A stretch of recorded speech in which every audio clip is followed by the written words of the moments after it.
everyone, and welcome back to the Clicks Gamescast Live. This is episode 119. I'm your host, Christian Buckley, as always.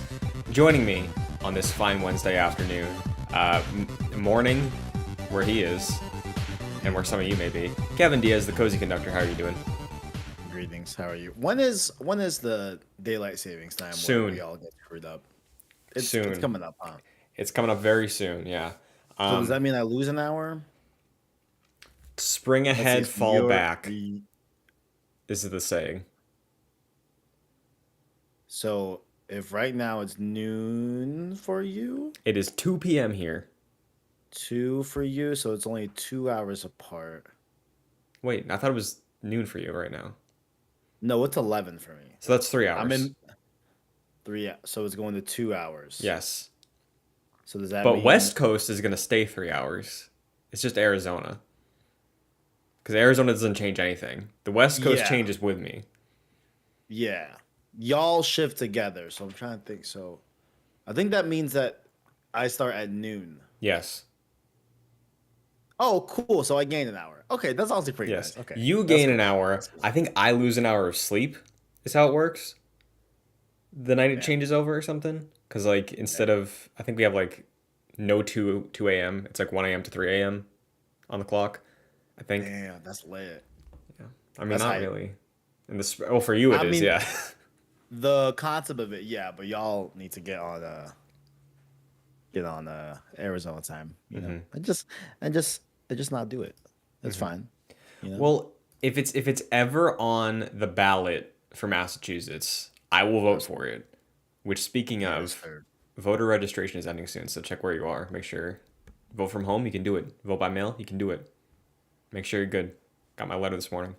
But, Kevin, we have one of the largest news stories that has happened since I think we've been podcasting together that happened over the last week, which is fascinating, upsetting, so many things, but... before we get into any of that, before we even get to the games we've been playing, it is time for... Shit, where'd it go? Patch notes. There it is. And look at that. We have music to go along with it. That is the wonderful stylings of one Grant Kirkhope. That is the DK Rap instrumental playing right now as we correct and update things that have happened regarding previous episodes of this year's show. First up on patch notes. Something involving Keighley's Summer Game Fest. One of the predictions that was made in the past. One I made specifically was a game that has been assumed to be current gen only will announce to have a last gen version coming. And my guess was 16, but that was like a little bonus thing. We gave me the point under the guise of expecting that Street Fighter 6 would have been a next gen only game. However, at TGS last week, it was announced that Resident Evil 4 Remake, the game that was announced to just be next gen only, the game that pushed me to buy a PS5 when it was announced the following week, has been announced to be coming to PS4 as well. Boo. Boo. Boo. Tomato, boo, tomato. Are you surprised by this? Yes. Really? I am. Yeah. Like, you know, like, you know what? I was gonna give y'all some softball and play. You know what? No, I'm not. No, it's going to be 2 years. I'm sorry. Like, if you don't got a PS5, I'm sorry. I feel for you. They're getting easier by the day to find. I'm sorry. If you know what you're doing, if you don't, ask a friend. But I'm getting like, bro, like, I get it if it's like if it's like a live service game. Honestly and truly, live service game from a third party, I get that, right? But something that, like, you know, is a single player experience that you initially tout as being a next gen Resident Evil title, Resident Evil 4 Remake, and for it to then turn around and get oh my god, the dog, the puppy's leg. Like, and you turn around and it comes on last gen, it's like, come on guys, what are we doing? You know what I'm saying? Now, there is a fair point to be made that they do have that secret sauce that is the RE engine. You know, very scalable. Yes. As we know, as It we've is- heard of many a time before. It is It's running on the Switch. Monster Hunter Rise looks great on that Yep. game, on that platform. Runs really well. So not surprised per se, but very, very weird. I can't think of another game. Well, actually, we've seen this happen before this generation, just at a much more like scaled back timeline, because RE4 was announced in June, I think, and then this was announced a week ago.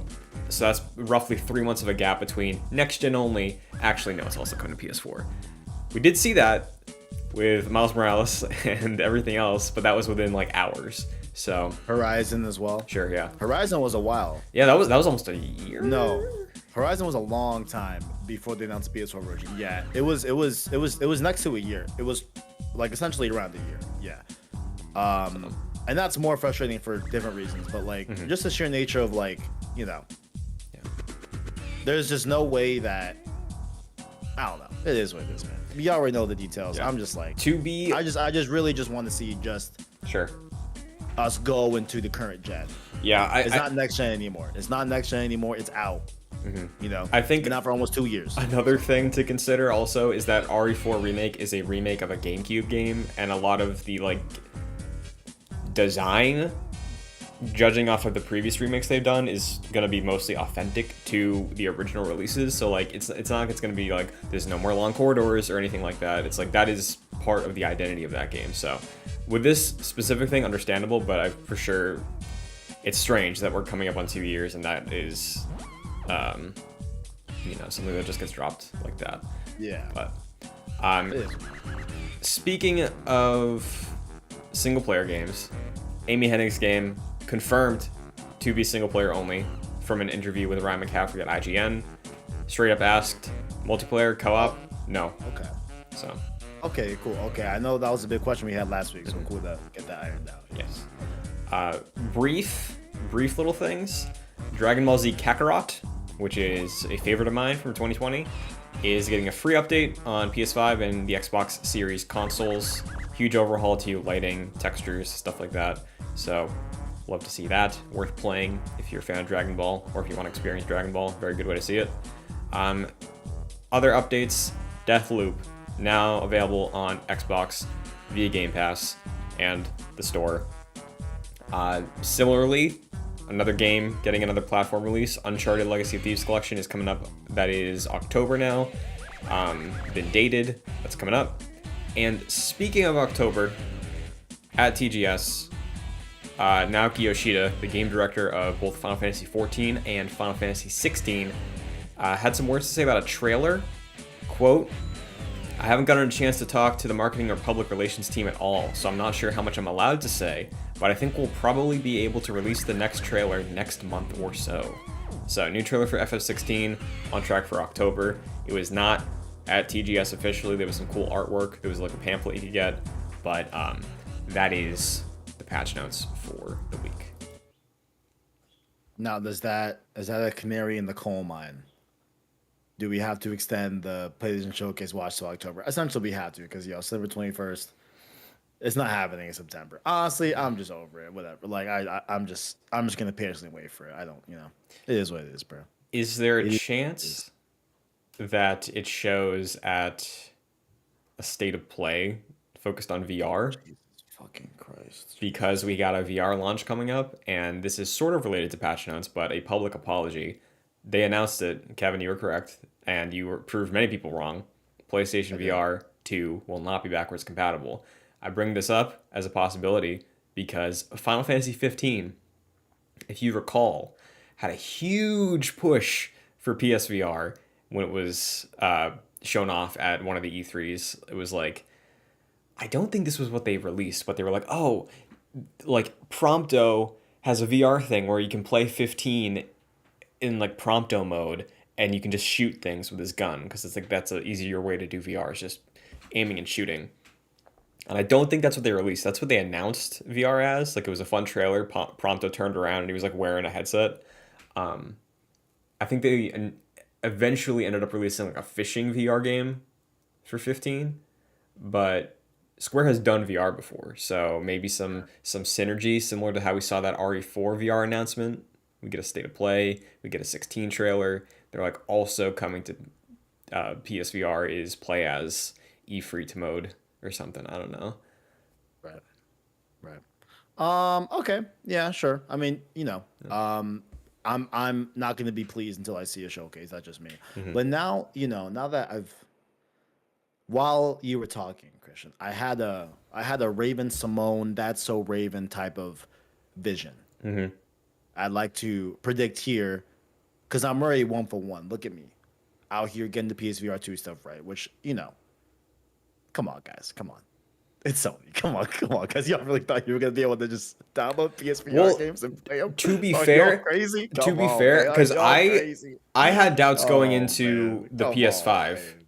that I expressed on the show. Like I had doubts that like there would be full crossover with PS4 games even, which got laid to rest. And as soon as that happened, I was like, well, clearly the more niche, more expensive VR category of these games will have the same exact thing. So when they were like, "Oh, it's fine with PS4 to PS5," I was like, "Oh, so VR is going to be the same thing." Because that's going to be No, a you would much more difficult thing if it's like we're axing the entire back catalog for VR. You you know would think. Yeah. exactly? I'm Yeah. not I'm not I'm not saying y'all have a flawed thought No. process Yeah. at For all. sure. For sure. You know, it was just like when they started talking about these different modes of tracking and such and everything, it's gonna boil down to a developer standpoint. Hey, patch your game for PSVR 2. Yeah. That's what it's just gonna have to be. And that's just what it is, right? But I had a vision, Hmm. right? Earlier this year, I believe, or a few months back, maybe before the beginning of the year, Sony does continue to trademark PlayStation Experience. All right. Now, if they want to trade a showcase, skip this September, October, get through Ragnarok, and then do a fucking showcase, all is forgiven. All is forgiven. Hmm. All is forgiven. All's forgiven. But Now. right now, they're still in the corner in timeout. Hmm. However, if they announce a fucking showcase that coincides with Game Awards like they used to do, right? We get a little sneak peek and then we get the full look at PSX 2 days after. I'm with that. And obviously, I am going to that. Hmm. I will make it. I will go. Indeed. That is a good point to bring up. I did not consider that just because it's been so long. I think what was the last one? Indeed. 2016.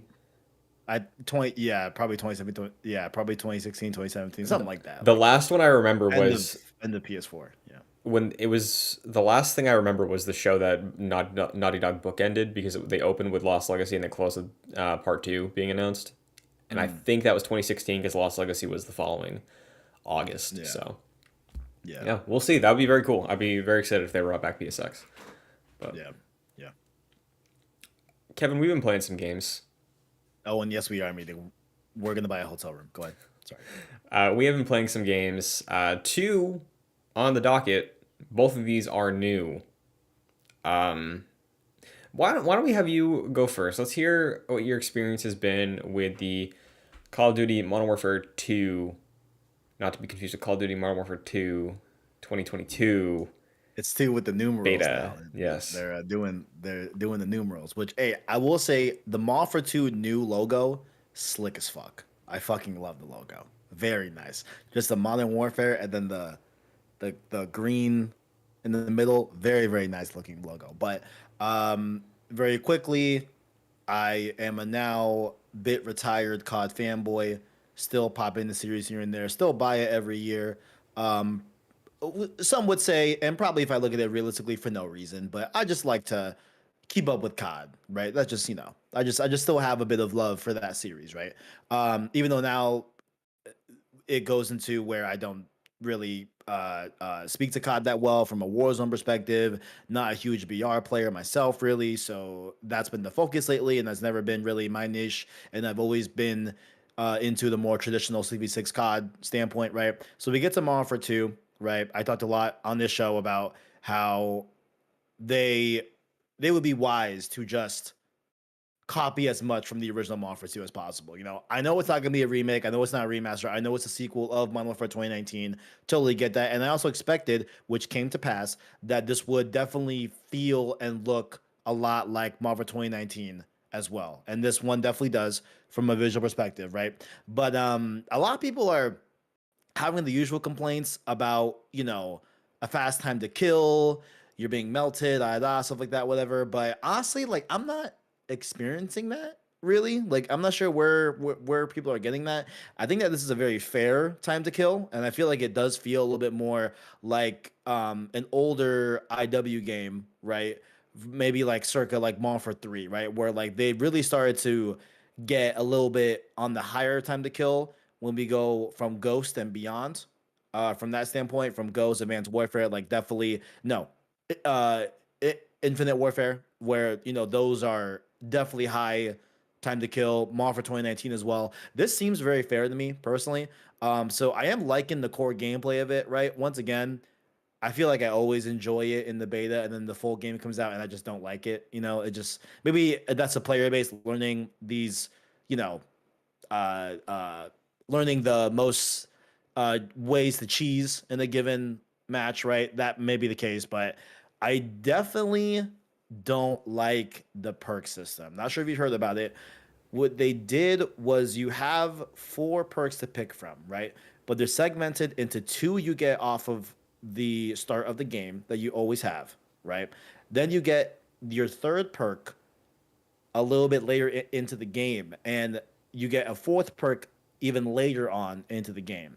These are triggered by either time based, and the more activities you do in a given match by getting kills, achieving score by doing objectives and such. So the more you interact with the match, the quicker you will get those other perks by knocking down time. So it'll be like, I think it's something like you get, if you do nothing in the match, you get your third perk within 2 minutes. But every kill knocks down like 10 seconds, right? So if you're doing a lot of activity, you're gonna get those perks quickly. And like I kind of get what they were going for, I think, with it being with like I bet them they wanted to feel a little bit more of like a bit of like a hero shooter type of dynamic where you get your ultimate layer on and different stuff like that, and you get different recharge abilities and stuff like that. Like I think that's what they were going for, but I feel like it isn't working because they tout a lot about how they wanted every playstyle to be present here in Malford too, right? Whether you're a run and gunner, whether you're a camper, whether you're in between those two spectrums of extremes, like you will be served here. And there are certain perks like Ghost that are like a third tier perk that you can't get until you're like halfway through the match and stuff like that. So like it's a weird thing, right? It's the biggest shake up the perks we've ever seen, really, besides like Ghost, where they had like the crazy amount of like 30 perks and you pick them all that, and like, you know, it's a weird system. That one I'm definitely not vibing with, but we'll see in the second weekend coming up how I feel about it and everything. But I am loving the maps. I don't like the hotel map. Those that play the beta know what I'm talking about. That map is really bad, but like Farm 18 is a really cool map.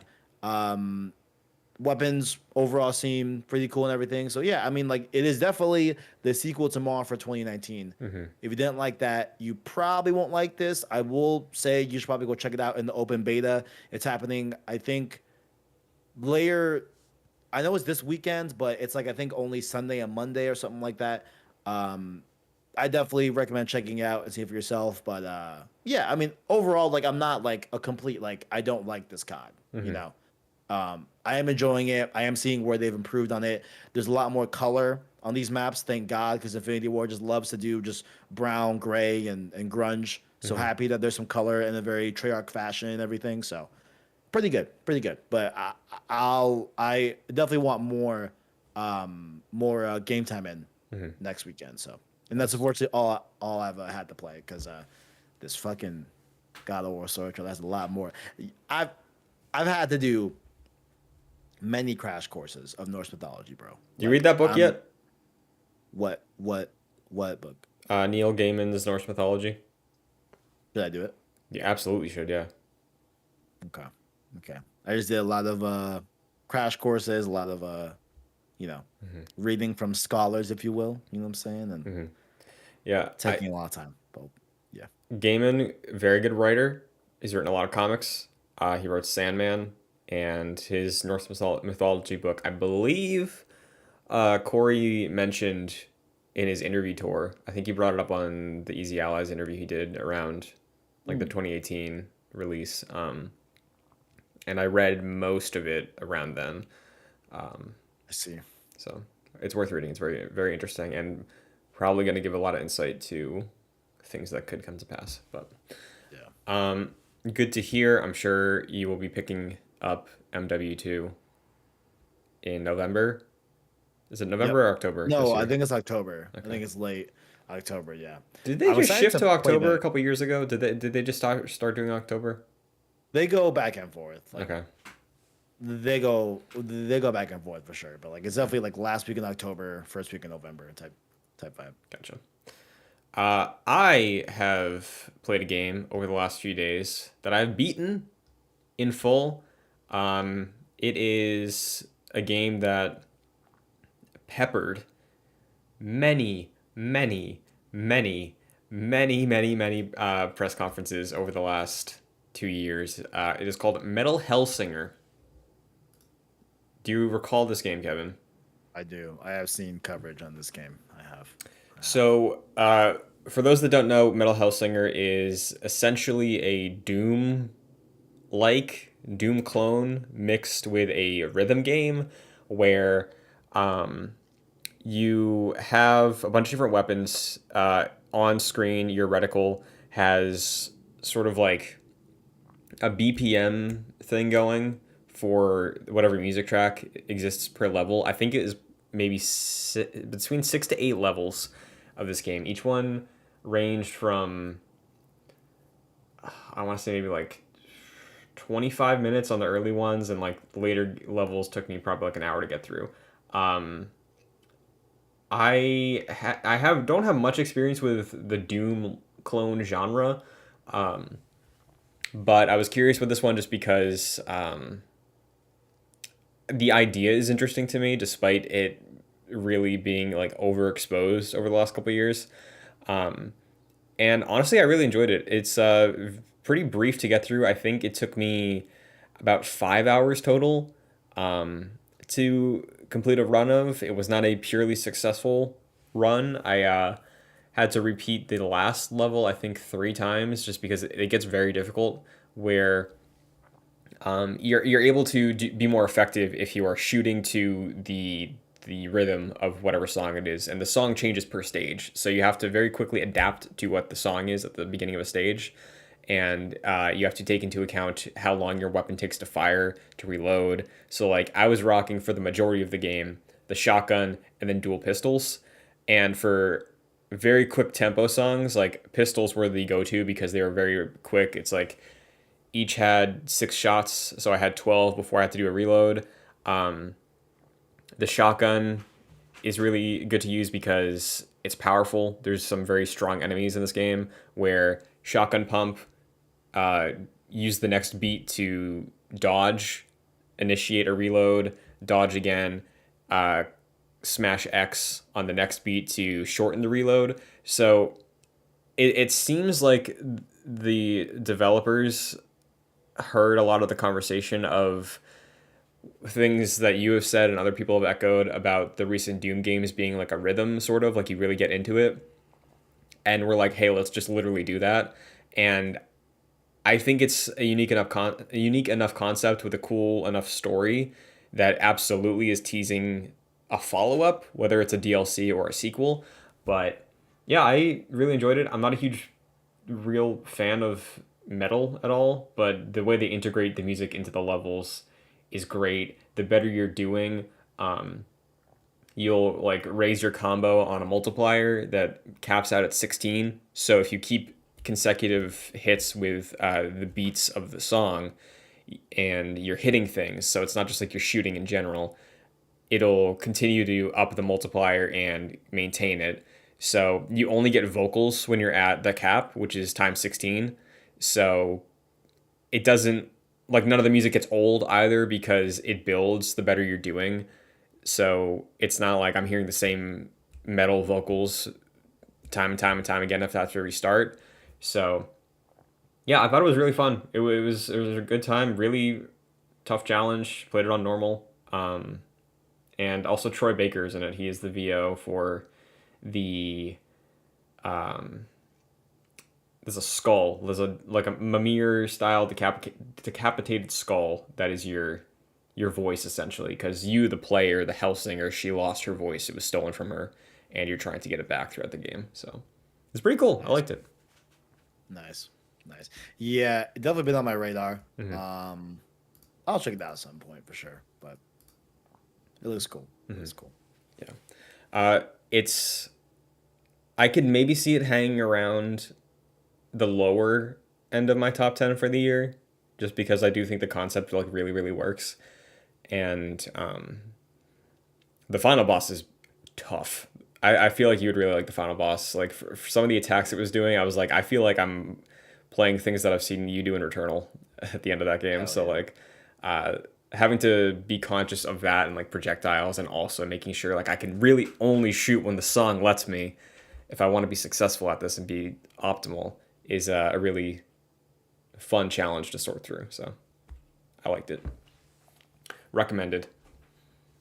So with that, Kevin, new segment, KBT. ABT. Do you have a guess of what this means? ABT. I don't. I don't. It is Kojima BTsin. This is going to be a returning segment, I am sure. Here we go. Here we go. TGS happened.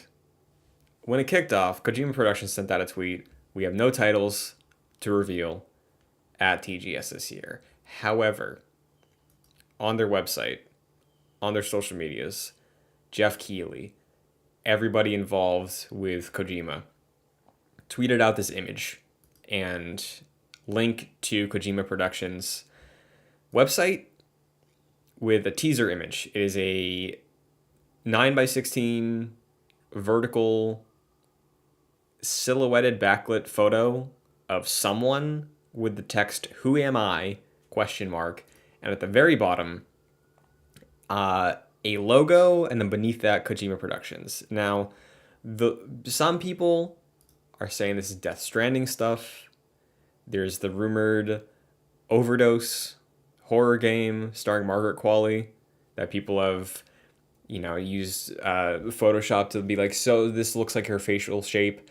And there are other people who are saying it's Death Stranding or maybe the Xbox project. When you saw this, what was your reaction? What was your first thought? Let me hear what you think. Let's break down some of this image. I don't have a laugh for you, bro. I don't know. I just, it's image, and it. I guess could be Death Stranding too. We had what's his face? I forgot his name. Norman Reedus. Somewhat slash pretty straightforwardly confirm it. I want to look at the image again. It's on a link you said. It's on the. Yeah, if you just look up Kojima Productions, there's a link to a page of the website titled "Who Am I?" and that is it. It is up for the stream right now. I like the thing that trips me up is this down here for viewers of the podcast. This image, this logo, has big Death Stranding vibes because it looks like an umbrella and it makes me think Fragile, but like that's not her logo. She has a very defined logo that is not that. So I don't like, maybe that's just Kojima's design, right? Because we look at Death Stranding as a game, a lot of that UI feels very similar to the UI of MGS5. So that could just be the Kojima Productions, preference for visual style, and maybe it's not strictly Death Stranding. Because like, I don't know if this is an ARG thing. I don't know if this is something that there's like stuff hidden in the image or what, but I don't know. Like, do you think that this could lead to a Game Awards thing because Keighley was promoting this, or is that just him hyping up his friend? I have no idea. Probably. Yeah. You know, Mm-hmm. like, Owen, I heard what Owen's saying that like is Ella Fanning. I don't think I know this person. Who the fuck is Ella Fanning? Elle This is Fanning gonna is be Dakota embarrassing Fanning's younger sister. You would know Dakota Fanning from I definitely Because of know Winn Dakota Dixie and Of course. What's that one The where Bridge like to she gets Millie? Terabithia. That one where I almost said some insensitive shit right there. I almost said- the one where she gets Millie rocked. Why am I saying it? Where she gets Millie rocked and dies. With the stream, yeah, with the rope. Yeah, the rope thing. That's Bridges Terabithia, right? Yes. Classic. Cool. This is her Yeah, okay. sister. Okay, never seen her, but okay, got it. I definitely know Dakota. Okay, interesting. All right. Cool. Well, probably Game Awards. Yeah. So Yeah. the speculation Or that what were we saying? or PlayStation Experience, guys. Who knows? Who knows? Maybe. PSX, baby. So PSX. with the Elle Fanning theory, the main thing that I've seen carry through with that is spoilers for Death Stranding. Mute for the next like 30 seconds. It was end of the game revealed that Lou was a girl, right? The baby, BB. I forgot that until. Wait, Okay, what? I'm almost positive that was a thing because he Uh, was calling BB Lou the whole game, and at the end he was like, "I guess I should call you Luis" or something like that. I'm looking on Reddit. So the Hmm. speculation I've seen with Elle Fanning is that if this is Death Stranding and it's like a time jump, that Elle Fanning could be playing an older Lou because we know BB was removed from the pod and will most likely age. But yeah, I don't know. Reddit's so fucking wild. Man. Oh man. Don't please don't look up his BB a girl. Just don't. Just don't. Oh, okay, I see. Okay, yeah. Sam Norman says Luis as in Lou in short for Louis. I don't know. Okay, yeah. If okay, yeah. Sure. Maybe. Yeah. We can roll with that. Is that your theory? Is that your official theory? It's not my theory. It's just one I've seen thrown around a lot. Mm. End of Death Stranding spoilers because our good friend Jack Martin just entered the chat. Um, but yeah, if it is a Death Stranding sequel announced, I'm curious when the timing would be. I think that you're right. If PSX is on the table for this year, that would make a lot of sense. Because if we look at last gen PlayStation, for the most part, they had like a couple stages of here's a bunch of games you're gonna see a lot for the next couple years until they get announced or until they get released, and then do it again. You know, they did that I think at a couple E3s. So I feel like we haven't really had like the PS5 dedicated one of those yet. Like we've had the things that have been like here's the launch lineup and delays have just caused things to go out further. But if we have an equivalent to let's say like the 2016 E3 where it was like here God of War for the first time, here Death Stranding for the first time, here Spider-Man for the first time, here things that we've seen before like Horizon.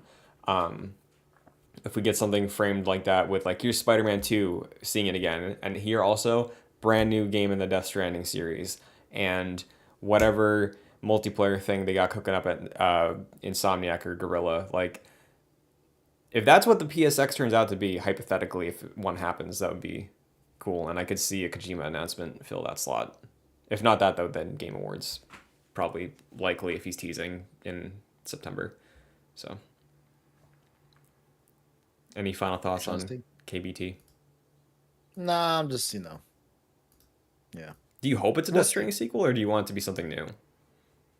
Um, Because I know we've talked about that before, but like seeing this, if this yeah. is like the beginning of a Death Stranding tease, are you like excited for that, or is it just more of a it's Kojima, so I sure. guess it, nah. I guess it does intrigue me if this is BB, right?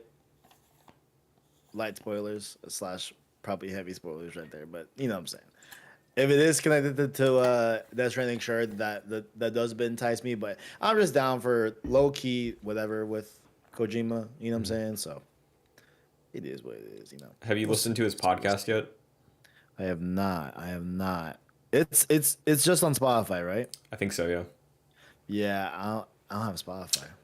Damn. That's rough. One of them ones. I'm one of them ones. You know? Yeah, I'm one of them ones. I'm one of them ones. I gotta listen to I it. I think might. there's been 2 episodes so I far. might. No, I might have to. I have been watching a lot of Sakurai's channel.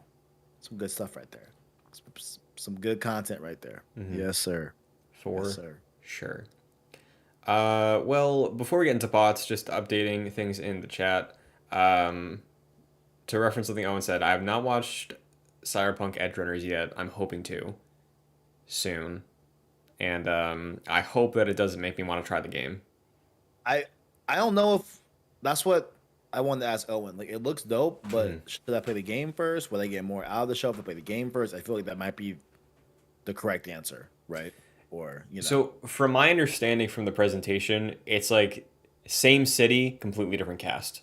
Like nothing, nothing related to the story, plot, characters of the game. Just the same version of Night City.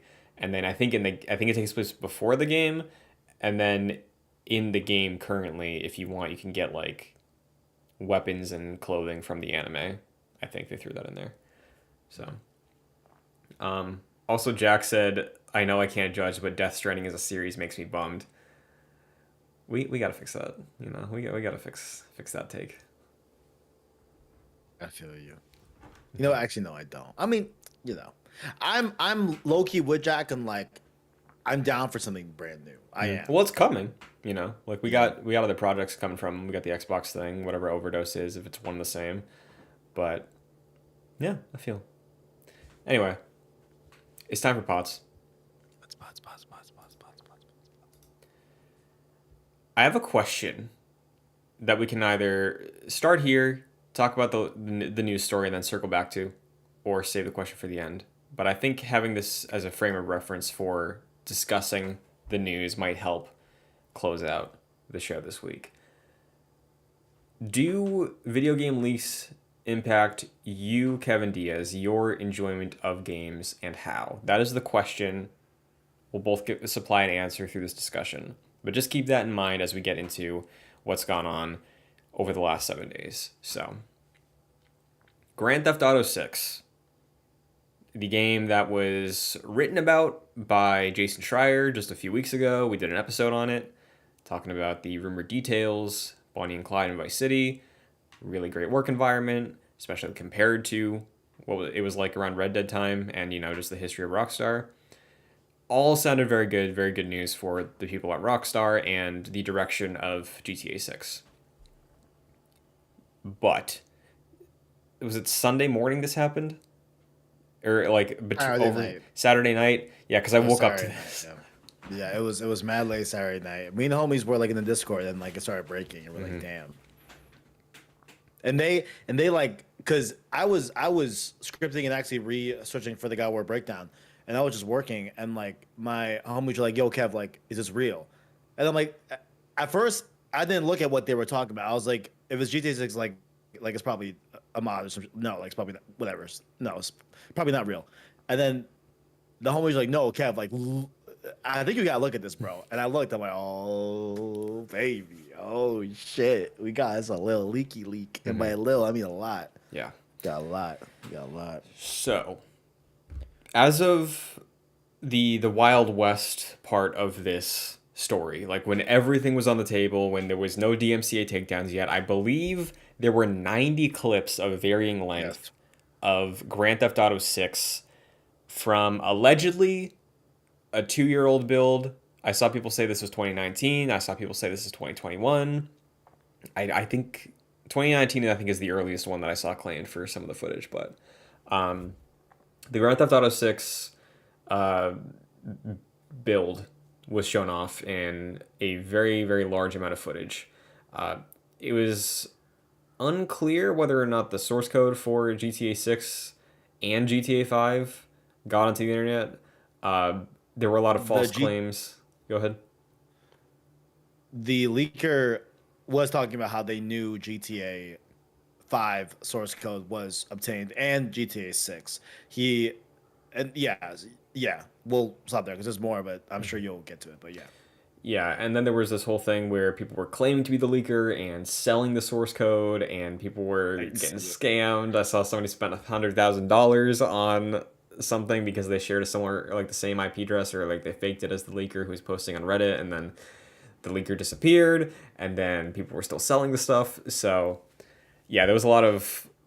It was very hard to keep track of all the what was real and what was not about like the legal stuff surrounding this. The only thing that was really constant was like that is footage of Grand Theft Auto 6, and then things kept going back and forth of everything else.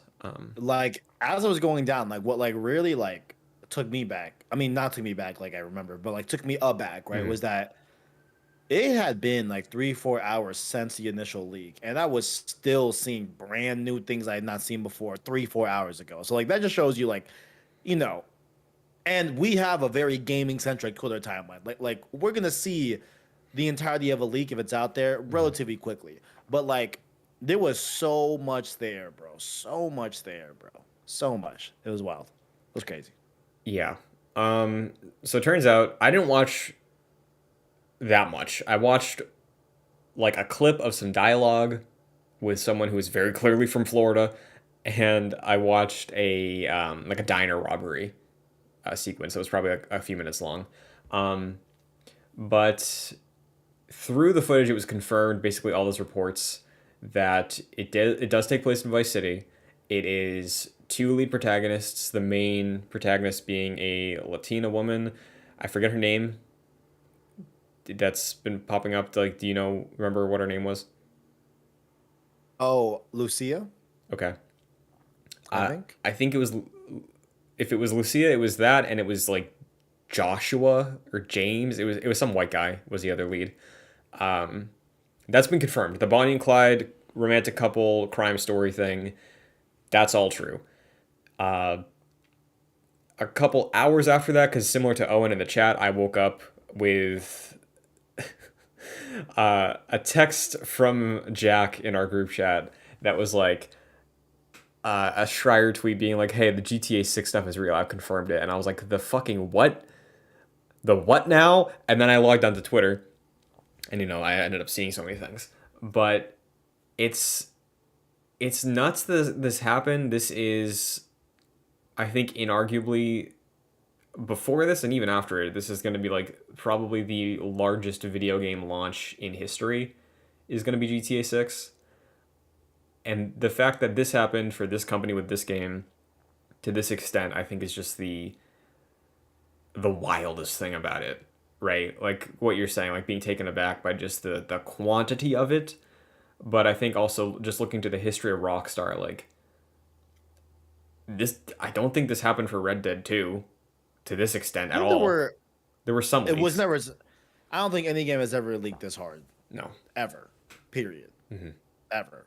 I'm unless like the literal, besides like breaking streak day a week before the game comes out, Right. That's one thing, right? And like, do you, it's right there, really, you know what I'm saying? But like a game that is years away to have 90 clips of it, pull up onto the internet, like that's no.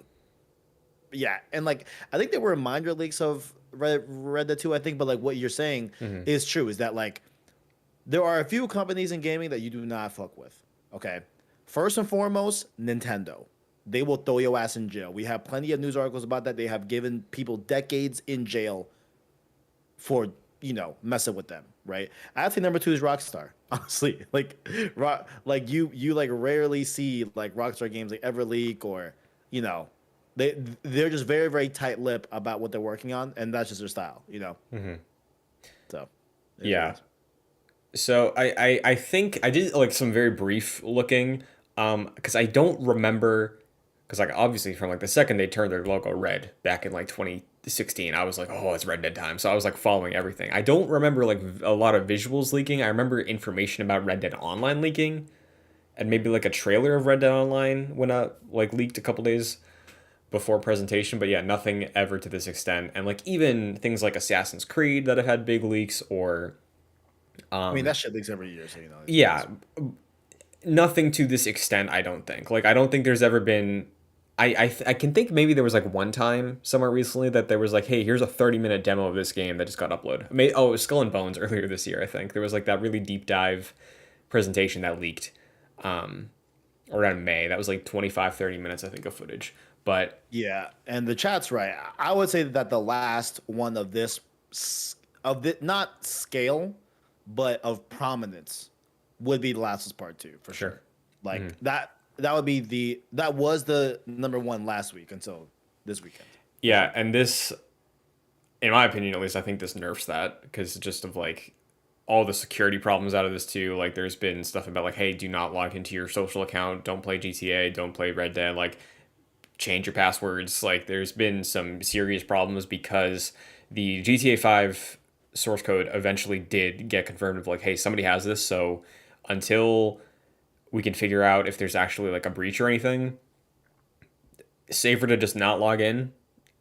At the very least, if you have to like change all your information, do not keep it on there.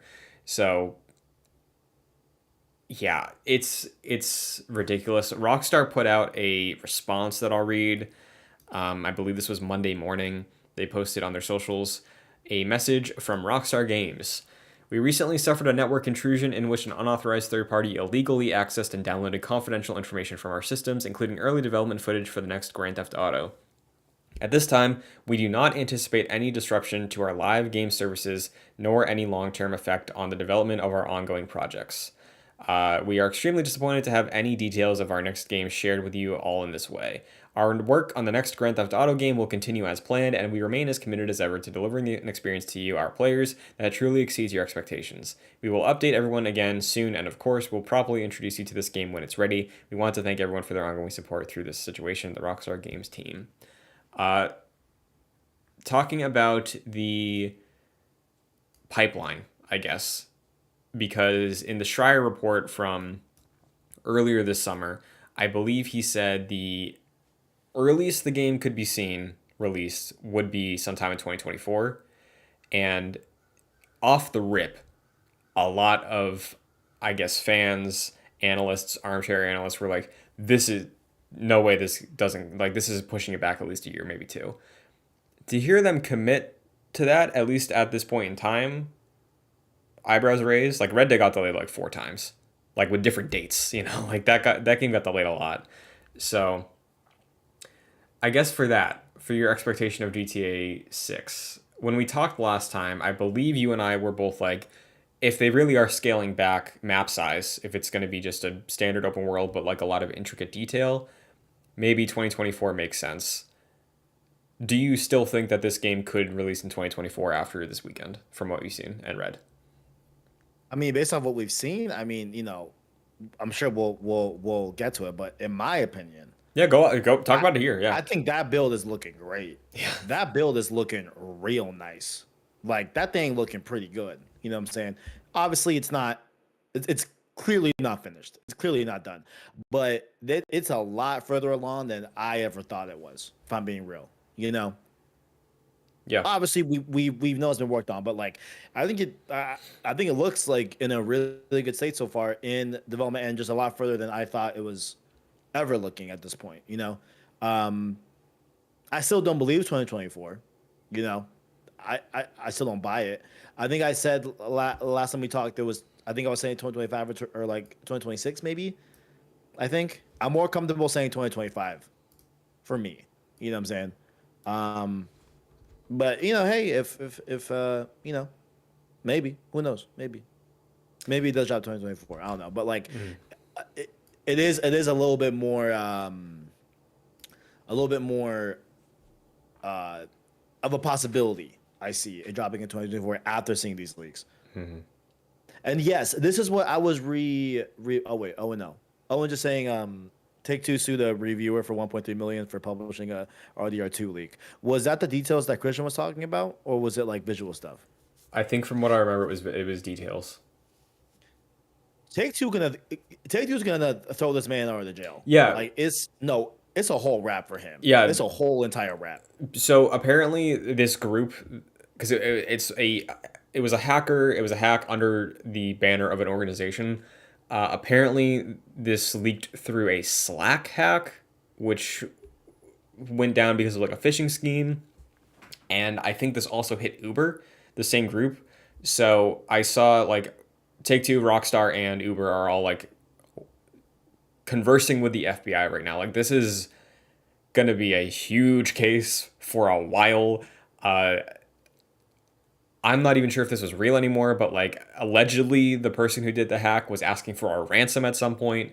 So Yeah. like, No, he was. Yeah, no, he was. right, That's well, true. because there were people that were posing as the leaker through the Telegram app that he was allegedly using to converse with some people. So like, uh, yeah, prison.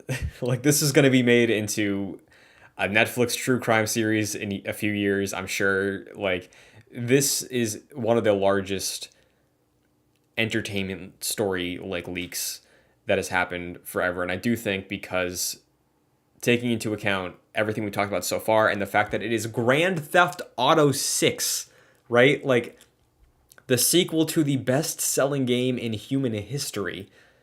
Like that's wild. But I guess to talk a little bit more about the game, um, I'm with you. I think it looks great. I'm very excited to play this game. It looks very cool. Uh, and visually, yeah, like obviously texture work is like they haven't really even done much, but like the placeholders still look great. Like it looks good. Uh, and some of the systems are teasing, like in the robbery sequence I watched, we talked about things we wanted to see in GTA 6 on the last time we talked about it with the Schreier report. But one of my favorite things, again, I'm 40 hours into a Red Dead 2 replay right now, is the, I guess what I call the context button in Red Dead 2, where it's when you press L2, you can use that to focus on something, you can use it to take out your weapon, you can use it to interact with the environment, you can use it to bring up a conversation with any NPC, be like pleasant to them, be rude to them, rob them, initiate that. You can do everything you interact with the world is tied to L2. And I wanted to see what Rockstar would do if they implemented that idea into a modern day city with GTA 6. And obviously button prompts aren't there because it is still like is it a build of the game. Uh, the way that Lucia was walking through the diner, interacting with NPCs, robbing them, the zoom focus and then different dialogue she'd like spew, and then interactions she would have with either holding somebody at gunpoint, like very much reminds me of what I'm experiencing with Arthur replaying Red Dead 2 right now. So that made me very happy, and I was like, great, I've seen what I need to see. I'm into the characters, I'm into the concept. I'm good. Was there any highlights that you saw out of the footage? I'm assuming you saw the diner robbery as well. Yeah, I want to highlight the lighting in this game. Looks dramatically better than GTA 5. You know, A PS3 that's game. I mean that's like going to be a given. That's Yeah. obviously obvious. But like I'm even talking like GTA 5 like on PS5, right? Where they made an assortment of improvements, which GTA 5 does look good on PS5, but it is a PS3 game, right?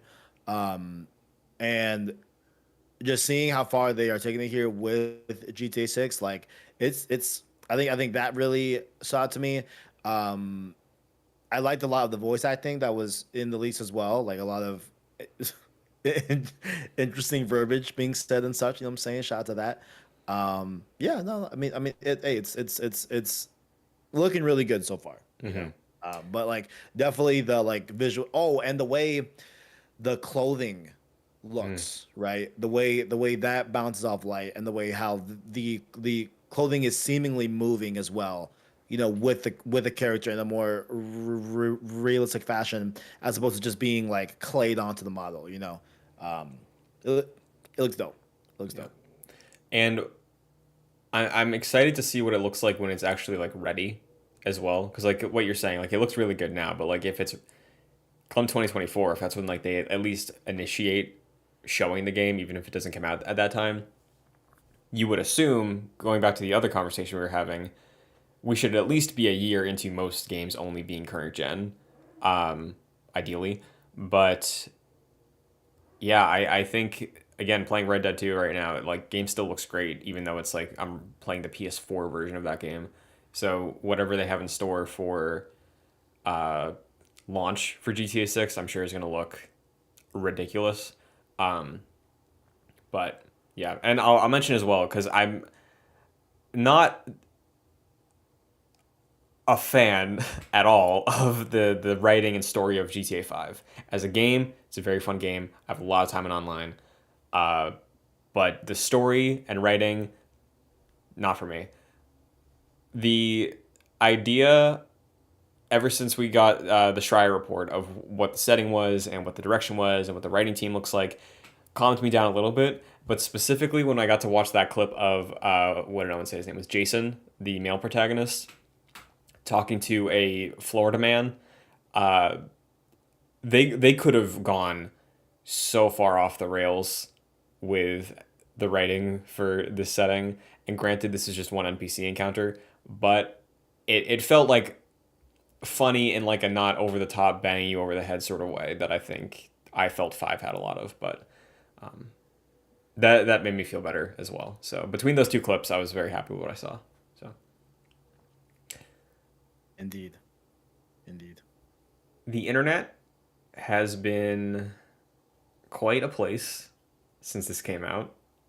You have various different groups talking about these leaks. You have the enthusiasts, the people watching this podcast, the people who read a lot about the games industry or are in the games industry that are like, whoa, for what this is, that looks great.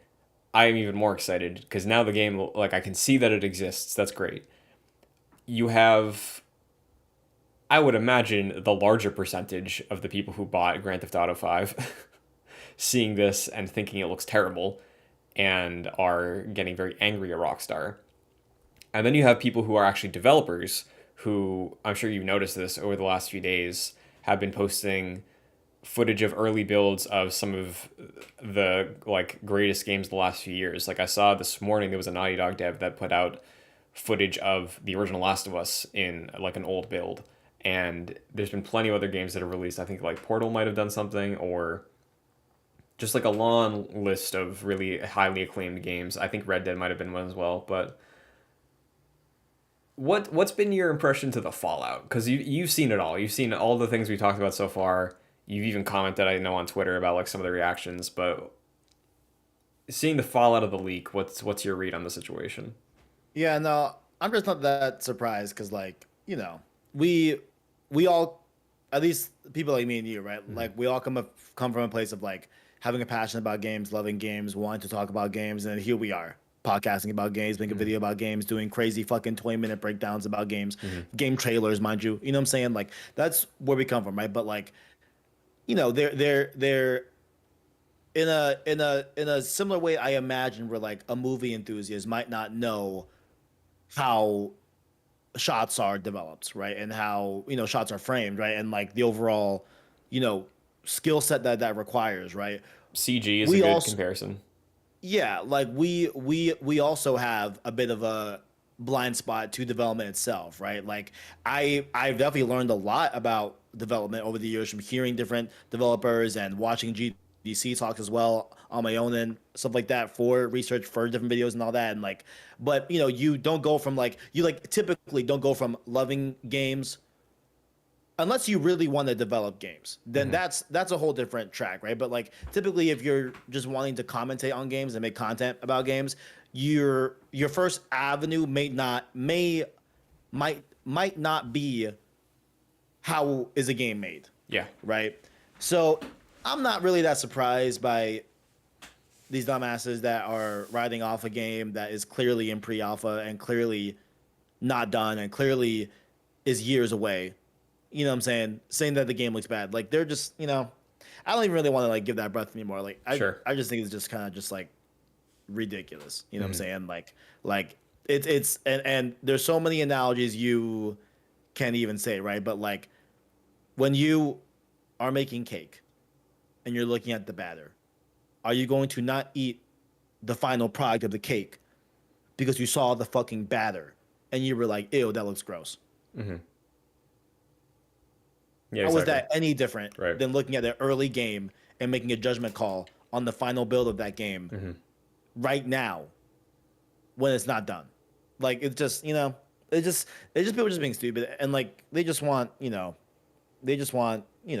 just talk shit. Like it is what it is, you know what I'm saying?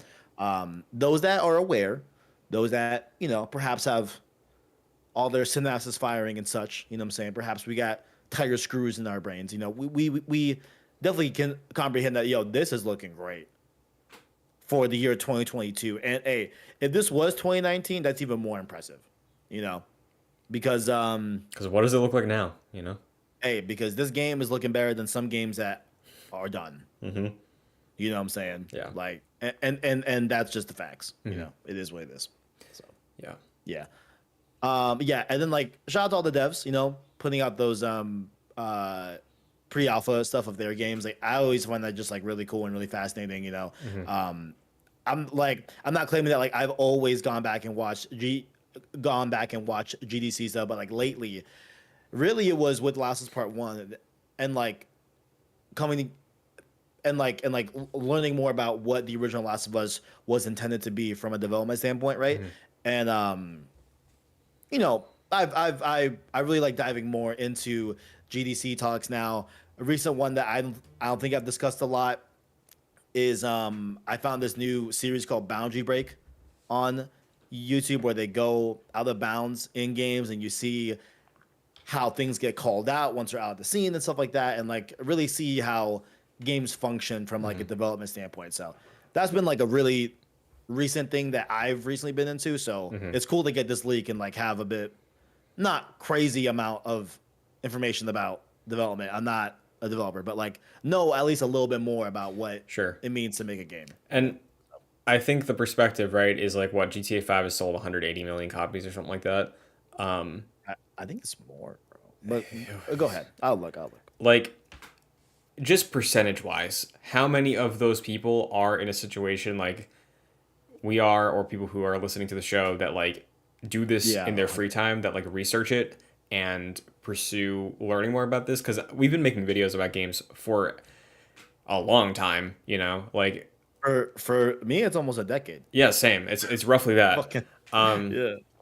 And it's really only been the last 4 years or so, I think. Like, since I sort of basically got to college and I've been able to meet a lot of people, and I took a game history class, I took a game design class. It was like very rudimentary stuff, not really based in coding or anything like that, just about like game theory.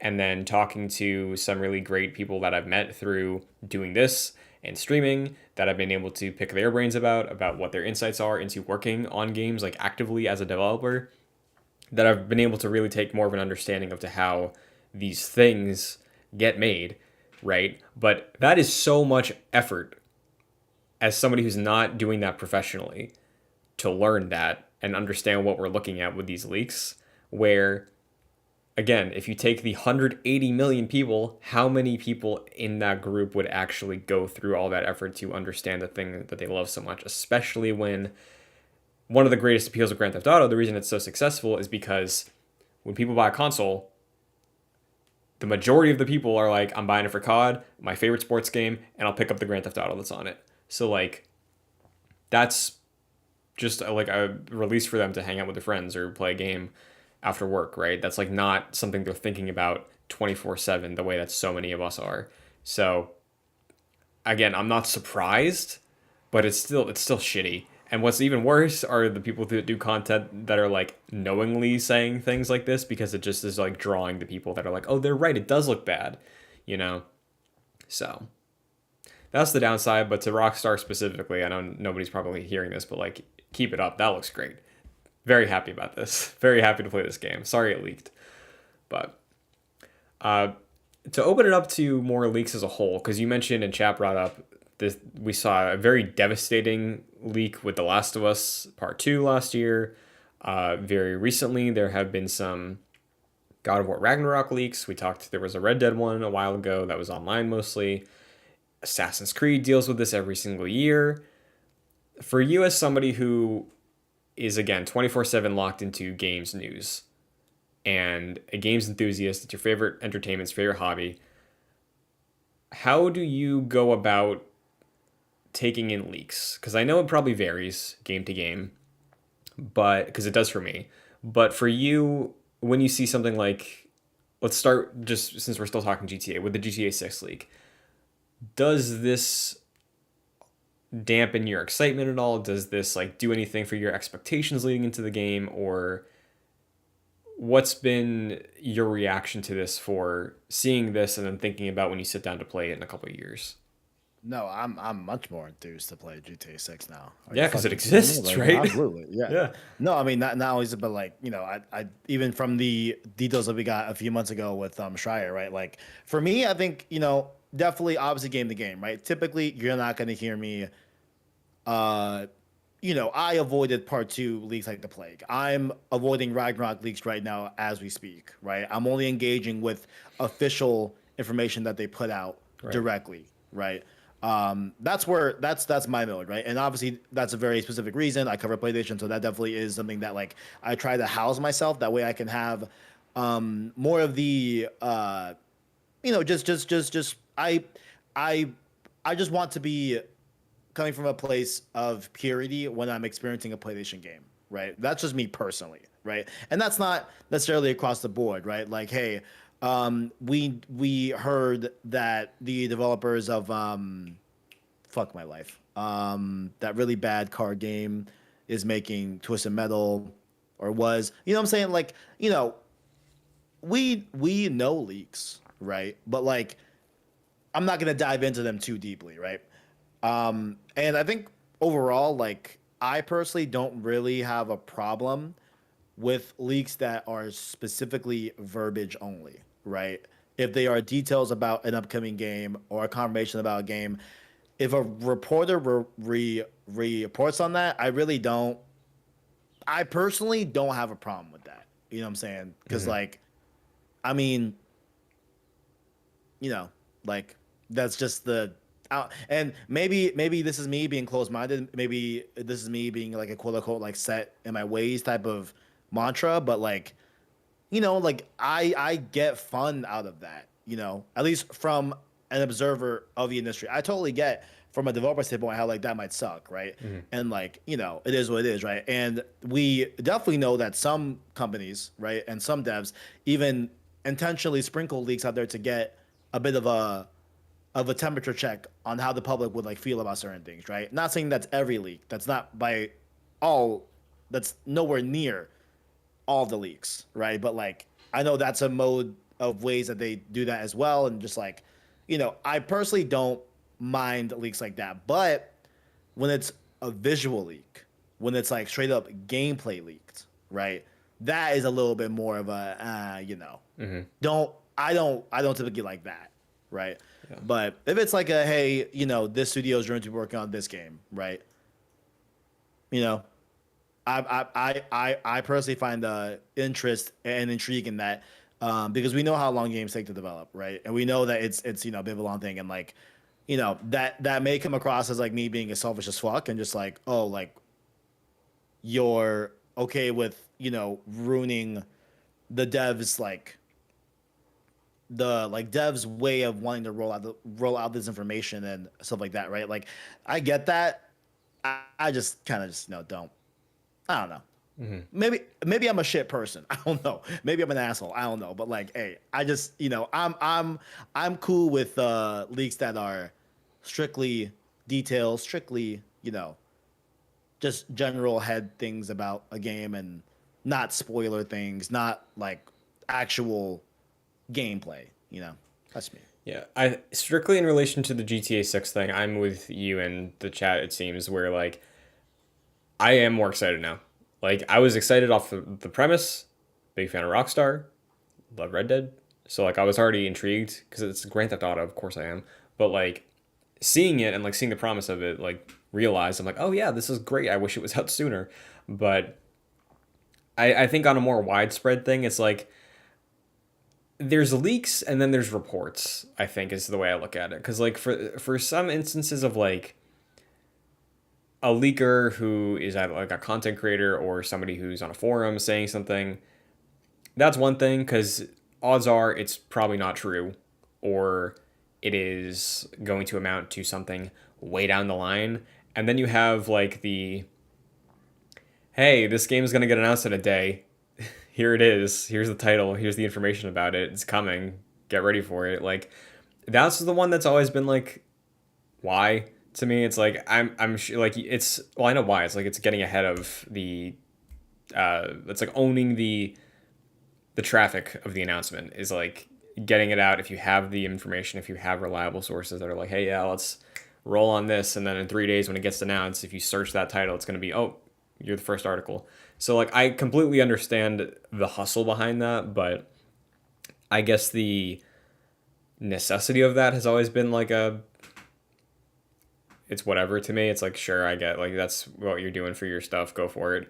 But when it comes to like reveals, I think it's a thing with following the industry for so long where because of the backlash from some people to seeing this, I think it is because so much expectation is put on the reveal of a game, right? Like so many times over the last however many years, the debut of a game has been so massive. We found out like from behind the scenes things. Like think about how there's the God of War 2018 documentary talking about that demo, right? Like that was such an important thing to get right for them. It was shown off. It was the live demo at E3. There's the Uncharted 4 demo that crashed, but people were cool with it. It's like a debut of a game is so important that it getting leaked sort of takes the steam out of that, and I feel like people haven't adapted to the fact that games can leak now. Like what is Yeah. what like if you plan the I'm trying to think of a game that like Elden Ring, for example. When Elden Ring got announced at the Xbox show, it was like from uh George R. or from Hidetaka Miyazaki and George R. Martin. Like that was out there for like a month ahead of that. Like what? Why still treat that as like a big thing? Like or why even prepare that to be a reveal? Like that was the thing that carried that announcement trailer outside of just like random images. Like it feels like we still get so many trailers and reveals that are like, this is your first time hearing about this, you know? And because of leak culture, I feel like there's very rarely times where we get games like that anymore. To me, at least. I feel like the last time there's been a huge surprise was like maybe Wolverine. It's like, whoa, we didn't see that coming at all. I can't think of another example, really. Are you talking like big games? Because like I mean, every conference has shit that we didn't know about it. I'm talking. You know? I'm talking like. You're talking about like exclusively like big things. Yeah, because I think the big things are the things that suffer the most when they get leaked. Okay. Right. Yeah, I guess, but like I don't know, like bringing up like God of War 2018, right? Like, and maybe this is not what you're saying. Maybe I'm just, you know, this is definitely not what you're saying. Maybe, but like I don't know, like has anyone? I mean, like, God of War leaked. Like we knew details, right? Like before that point, but like, does anyone really even like? I'm talking to the extent, like Think if it came out that like it's a new perspective, it's like a different tone, it's all these different elements that like the game is taking from like things that The Last of Us did well, like if all those like because we knew it was Norse. I remember there was the concept art that came out. Like God of War 4 is Norse mythology, which I guess like that is a big element, but I think so much of that surprise was like the setup of it, like, oh, what's this? This is some kid with like a stone stuff in like Norway. And then Kratos walks out, he looks different, different camera perspective. Like all that stuff was still a surprise outside of the setting. You know, like I think to me at least, the surprise of God of War 2018 was not that it was a different environment. It was that the tone, the direction, the single take, the gameplay changes. That was the surprising thing because I like yes the Greek stuff was so important to the identity of that franchise, but I think the fact that it was PlayStation's character action game was the surprise because it shifted to this is PlayStation doubling down on what they did well at the end of the PS3, and it's an RPG now. It's not a Bayonetta, Devil May Cry type thing. So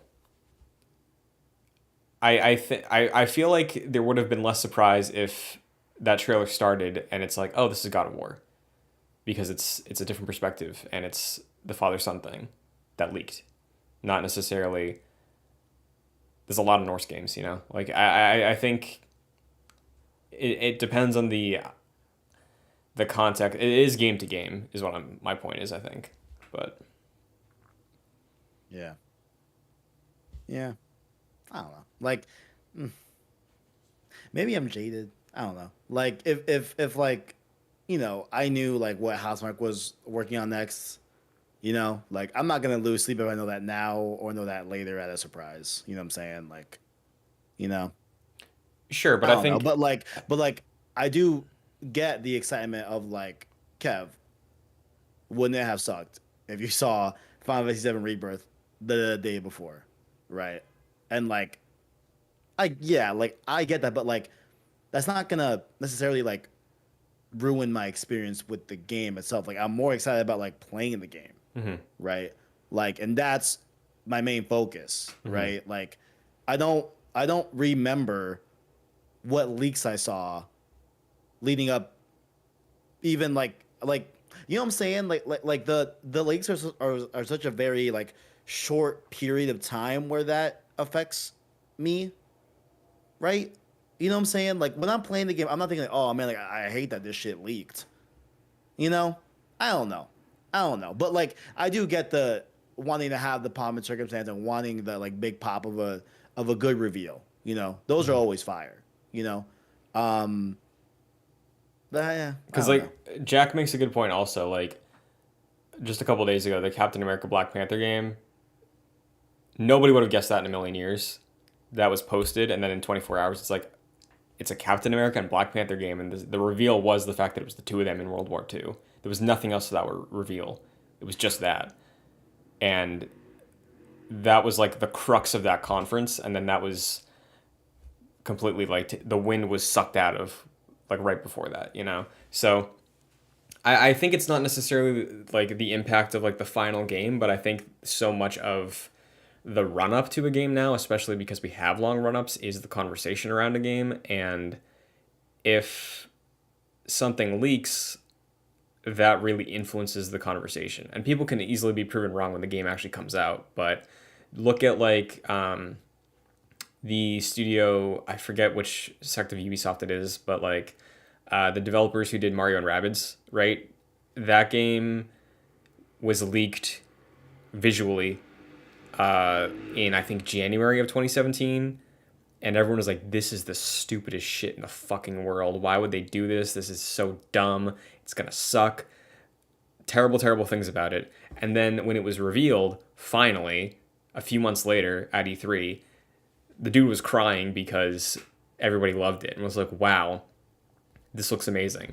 And the developers just suffered so much beratement for like half a year because of a leak. And nobody cared about the fact that like you see a rabbit on screen, it's like, oh, this is the Mario game. And the game itself like spoke for itself and showed up like, hey, this is an actual promising thing, and it came out, was reviewed well, but there was a lot of harassment that was thrown at them because of the leak, because it was not debuted in the light that they wanted it to be seen in and that they thought it deserved to be seen in. It was just an out of context thing. It draws attention because it's a concept that like this is weird, so people are going to look at it and make an instant judgment on it, you know. And I think another example is like look at part 2, right? That people made up their minds on what that game was before it came in, well, before it released, because of the leaks. And Naughty Dog is still getting shit for it to this day. So I think when it comes to leaks like that, I don't recall an instance where a leak helped a game from my perspective, or like changing my tune on it in a positive way. Outside of being excited for GTA 6 and then seeing GTA 6 and being like, wow, yeah, it looks great. It was probably going to be great, you know? I can't really think of an opportunity where it's like, hey, this thing exists. I'm not going to tell you anything else about it, but it exists. And then when it shows up, it's like, oh yeah, this is that thing. Cool. Like when we see that Iron Man game that Grubb talked about a week ago and then got announced today, and then when we eventually see it, it's like, oh yeah, there's that thing. Does it play like Anthem? Cool. Plays like Anthem. You know? Like I feel like it's a disconnect between the knowledge that gets thrown out there from leaks and the conversations that get had about the leaks, and then when the game shows up, it's like, here's this game that you don't know about, you know. I think there's a disconnect there, is my point. Nothing good has came from. That's an interesting way to put it. So like, if how do I explain this? Like, what's a game you really want? You know, Christian. What's a game you like desperately want? I'm like trying to think. Like, Twilight Princess, is that not released yet on Switch? Is that what you want? What do you want from fucking Zelda? What is it? Yeah, well, it's Twilight Princess, but that's like a game I've played before. Like, Okay. Like, like, give me like having the confirmation of a game that you really want, mhm, right? Through a verbal leak. mhm. That doesn't like excite you? I mean, I think the danger there is let. I'm I'm trying to not think. Yeah, I'm not necessarily against you. I'm just mhm. curious as I'm trying. I'm just trying to think of a good example. Like, let's say that Jack and Daxter 4 gets Yeah. leaked. It's like this is happening. Naughty Dog's making it. It's happening, and that's it. Verbal And only. that's something that you've wanted for a Yes. long time. Yeah.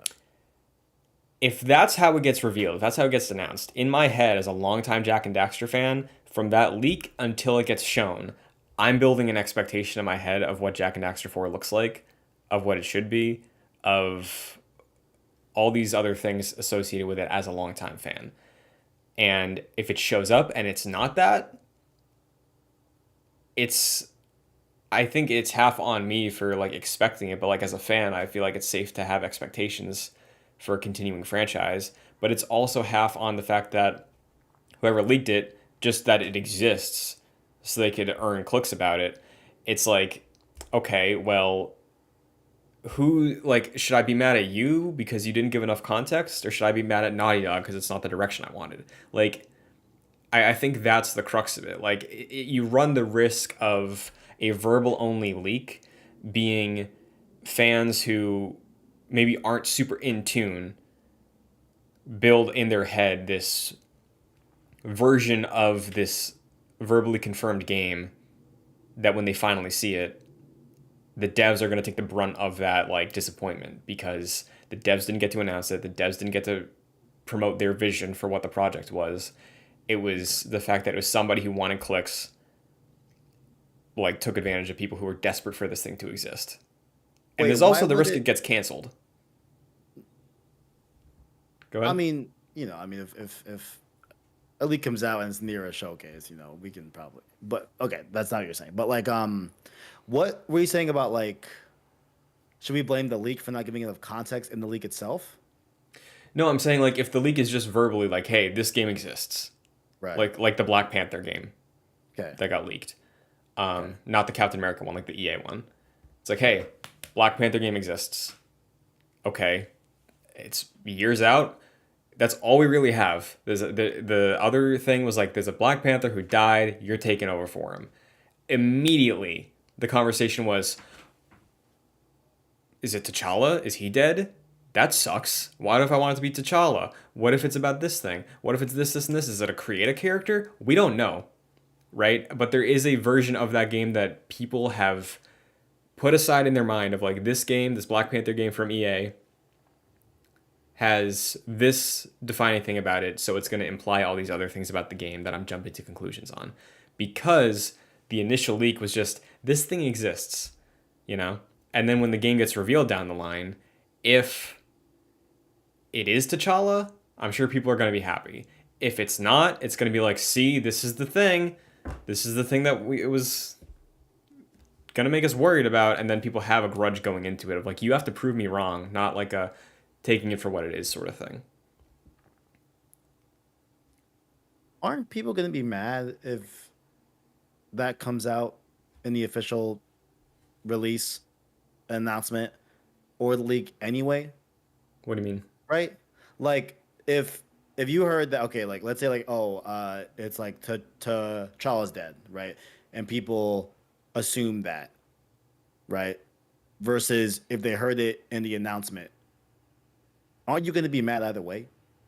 Well, I think the important thing You with know what I'm this is saying? that it Like wasn't if you, specifically said that T'Challa was dead. It was like a previous Black Panther was dead, so people have assumed T'Challa is the one who died.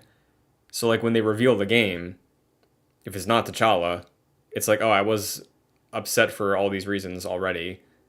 I guess I don't have to be upset that it's not T'Challa being dead anymore, but all these other things that I've speculated about from the initial announcement or that initial leak is going to be influencing. Like the game has to prove to me that it's worth playing now, rather than the developers being like, this is something we worked on for a long time. This is our vision for it. You know, I think the specific Black Panther game might not be a perfect example because there is a bit more information outside of this thing just exists or this thing's coming out at this point. But I think that's another element of the leaks that are harmful. Like if a release date gets leaked and is not confirmed, like it's just it seems like it's two different types of engagement on the end of a leak. Like it's the people that are using the information that may or may not slip or change to get a revenue from the fans, and then the fans become angry when that information changes or is different when the actual developers reveal a game. yeah, oof, man, like that was a lot that was said, right? I don't know. I'm just maybe I treat leagues differently. Maybe I just find them intriguing. It's like, all right, cool. We'll see how that pans out. Because I get that, like,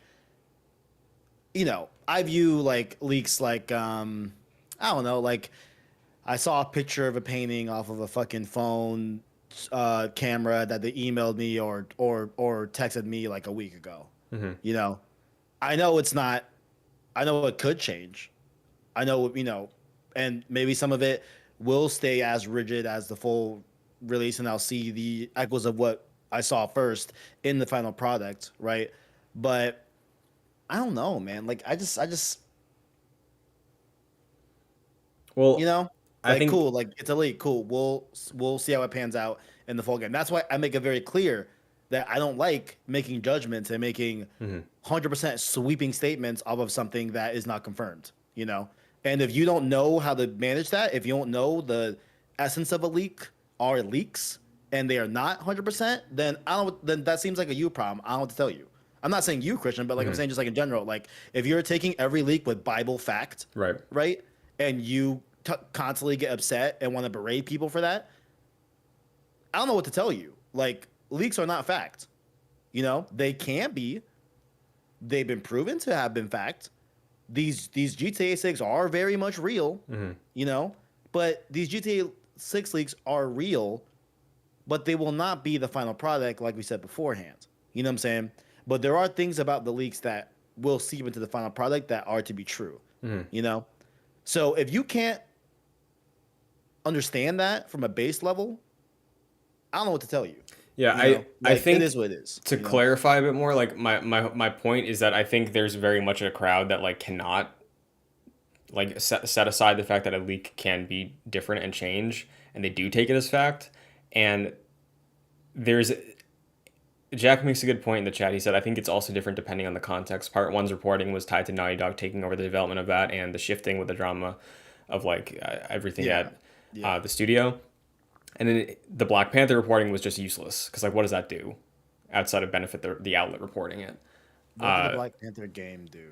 I mean, it let me know that Amy Hennig is working. No, this is about the EA game, not the Amy the Hennig EA game. thing. Yeah.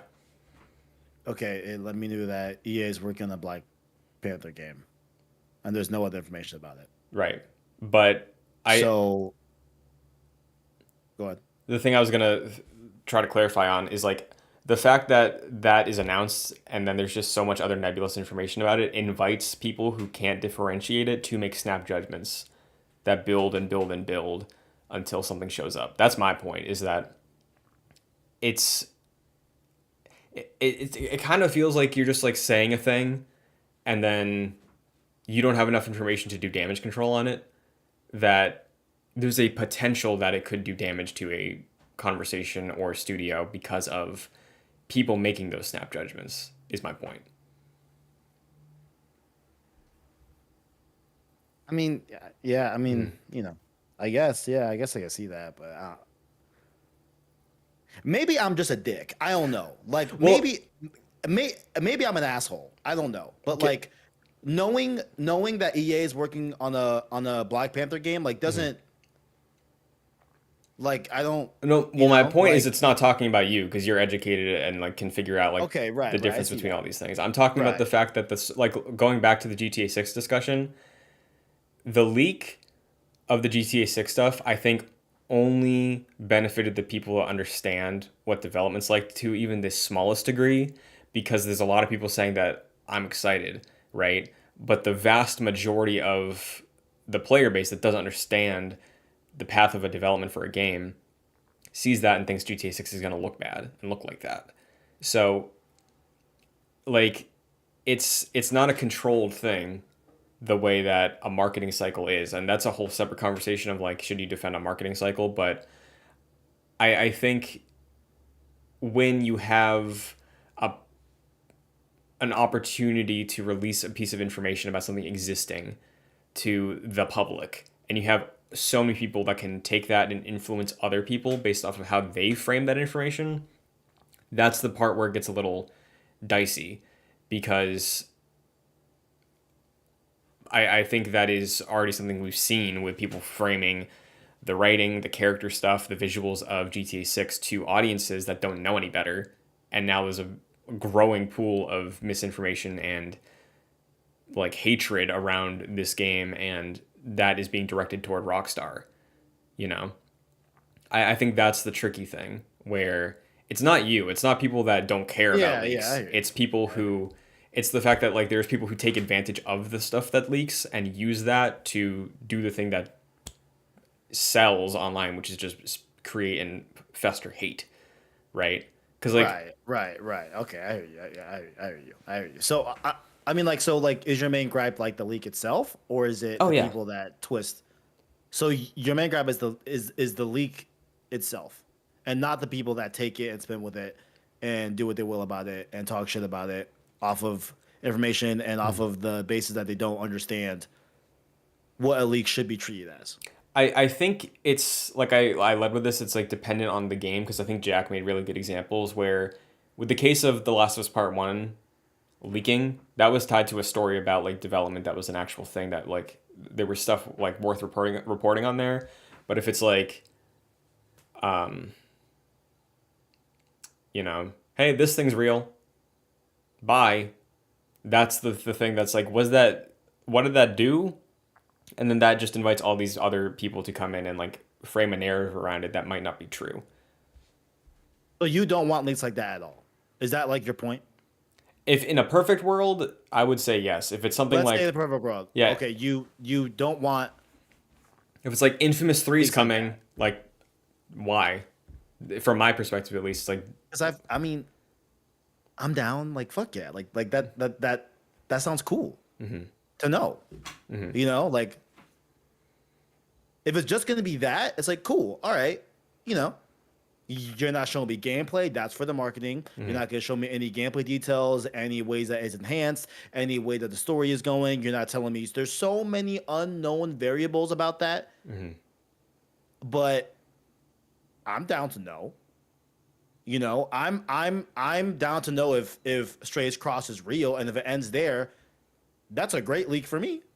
Because I'm like, cool, okay, I know that's it.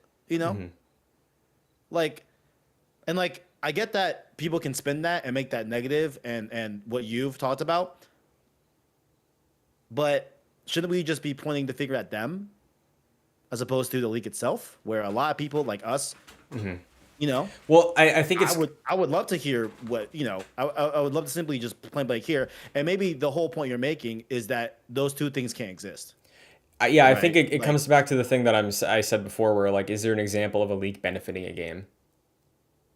Like the fact that it's like, hey, this thing is real, and then when the game finally shows up, either a day or like years later, that amplifies the positivity around it, because I can't really think of one. If I'm wrong, if I there's mean, a clear example, then please. I mean, But I would argue that like a game leaking or not leaking like doesn't really matter when the game's out, and it doesn't make it better or part worse. two, I think That's part a whole two. different ball of wax. That's a whole different ball of wax, bro. I mean, if we're okay, are we talking about the leaks that I was saying I enjoy? We're just like this is confirmed. No, I'm just talking about leaks across the board at this point. Okay, leaks across the board. Obviously, we know how that can be negative. I Yeah. thought you were just talking about just the pure concept of hey, someone is saying that this studio is making this game. Goodbye. Period. I thought that was the conversation here, not like the crazy, outlandish leaks that. I hope I make very clear. No, not Well, that. yeah, You know what I'm saying? I think I think the wires got crossed, because it's like it's one thing of like the reveal of the game, but if you bring up like leaks impacting a game launching, like I think that's like very clearly that happens. Like, does you knowing? Okay. Let's say I don't know, Mario Kart 10, Mario Kart Infinite. Yeah. You know that's being developed by Nintendo. That's all leaks at period. Is that really going to hurt your experience and enjoyment when you play the game itself? That way years back, Yeah, for me, no. someone said that it's real. Is that hurting your enjoyment of the game when it comes out? For me, no. Okay, cool. All right. Yeah.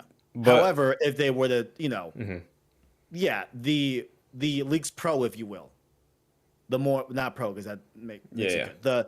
The expanded leaks, the things that are I would say different than just getting confirmation of name. I think you said the word report, and we can call it like that. yeah, like this conversation. Yeah, I'm fine with a report.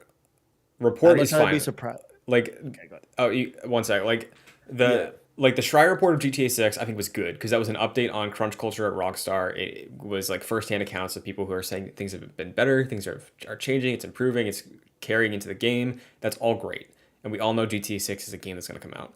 And then the same element with part one, like the story that was written about the remake, the shifting, the like looming up in the air, like what should be our scope as developers under Sony. Like that conversation, that report was interesting, and part one was just a portion of that. That was not the focus of that thing. It's like this exists, but the story here is all these things, you know. That's the type of stuff that I think is like, yeah, absolutely tell those stories. But if it's like the next Assassin's Creed is Celtic, it's like, okay, cool. Okay, I wanna kind of end off because I'm pretty much done. Yeah. With it. Like what like Jack said, where it's like I'd much rather be surprised in a state of play. I don't know, like to me, like I find much more enjoyment in like anticipating seeing something and then seeing it at a state of play on official stands. You know what I'm saying? Um, like okay, for example, right? A game that we definitely know is coming, right? Let's say fuck, I don't know. Okay, look, let's say Jason Schreier says, "Yo, Uncharted 5 is in development at Naughty Dog. Period. Point blank, nothing else. That's it. Zip, nada, nothing else. Period." Okay. I'm still going to be surprised and excited when I see it at a state of play, not because of the nature of it being Uncharted 5, because I know that, but seeing it, seeing how the story is being taken, seeing the graphical fidelity of it, seeing who we're playing as, getting these different details, like that is a surprise. That's where the surprise is for me, right? Now, like if you're talking about like we got one more thing drop, then okay, but like that just doesn't happen with every game. Yeah, I think and like I don't, like for me, like I don't mind knowing about who is working on what. yeah, I seek enjoyment from those leads because like of the anticipation of the what if and like finally getting to seeing it, Yeah. what that actually blows up into. You know what So I'm saying? I think just coming back to this conversation of like a thing and then its debut, drawing it back to like the Uncharted 5 example, I think the issue that gets ran into when it's just like a hey, this thing exists is so often when something does get an official showing like that, so much of it is dedicated to the fact that it's real and it exists. Where I think the steam of that showing is taken out of it because it's like we knew it existed. Yes, we're seeing it for the first time, but if we have a 45-second trailer and 30 seconds of it is this thing, what is it? What is it? What is it? It's this thing you know about.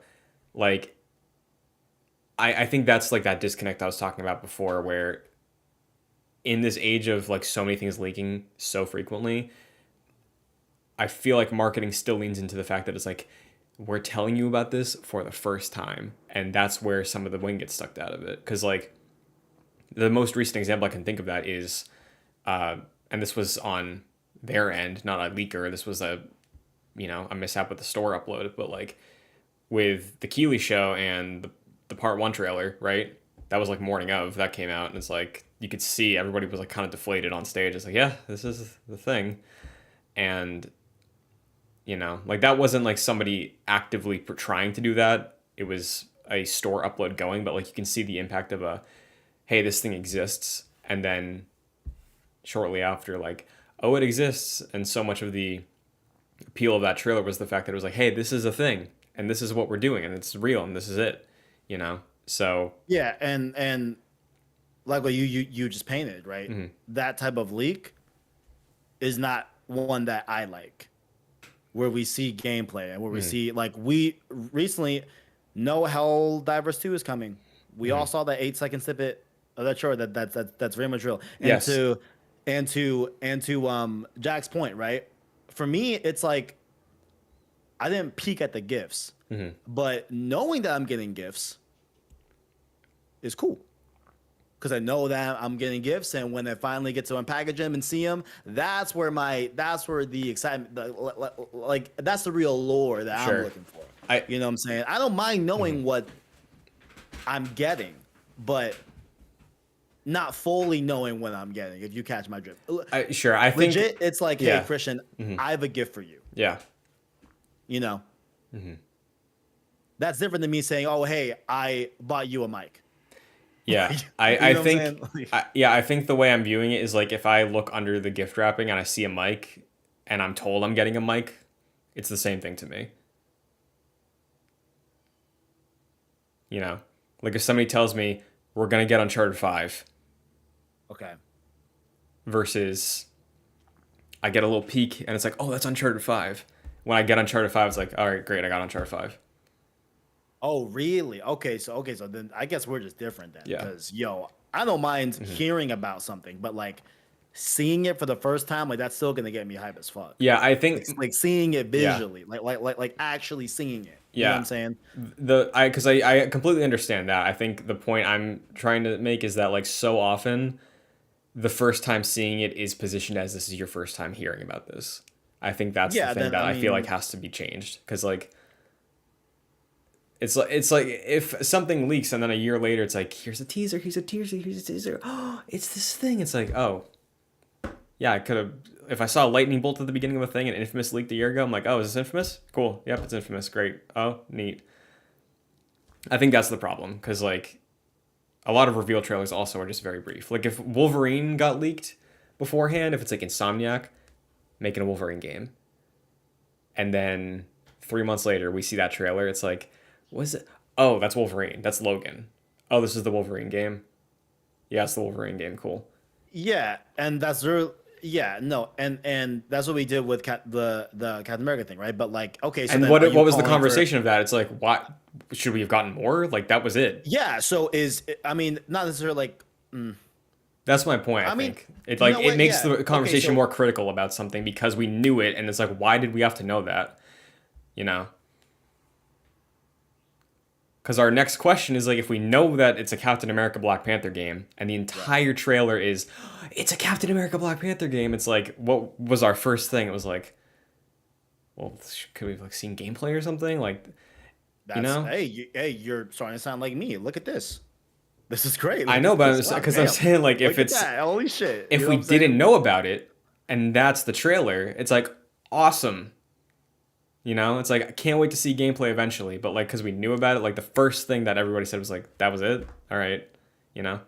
I don't think that would have been the conversation if had we not known about it because that wasn't the conversation when we saw Wolverine and we didn't know I about mean, Wolverine. would it really I'm not saying it wouldn't be different. It would be different. It would 100% be different if we did not know uh the Black Panther and Captain America game existed before then. I'm not trying to say it would be not different because it would be different, right? But like what that trailer was, what, like 45 to a minute, I think so, yeah. didn't show any in-game footage, fully CGI. Like, Mm-hmm. like, do we hear anyone talking about any other CGI trailers that have came out that like didn't leak to any sort of deeper degree? I don't think so. I mean, the Because conversation's they're different though. CGI trailers. You know what I'm saying? Like, I think the you know, conversation's super different though, because like just within Marvel, like I think the Wolverine example is a great example because like everybody lost their minds over that, and and that no was one's talking about it now. people still talk about Wolverine, Kevin. No, they don't. Who? We don't know anything about that game yet. We don't know jack shit. Yeah, and people still talk about it. Where? Fucking where? I haven't Dude, heard people anyone talk about say that game on anything Twitter Wolverine. constantly. Bro, I'm on PlayStation Circles. I haven't seen a peep about Wolverine. Because there's nothing to talk about. It's a CG trailer. I'm You know what not joking. saying? I see Like, people talk about that at least once a week. about Wolverine. what? Like, but like about what? Just the fact, Like, what are they talking about? Like the pure nature of them like knowing that it's coming. Is yeah, that and like the talk that you're talking about? it's like speculation about what the game could be, talking about like the history of Wolverine games, like what that could bring into this one, the fact that like how they adapted other I Spider-Man games to Spider-Man, like all that sorts of I conversation happened.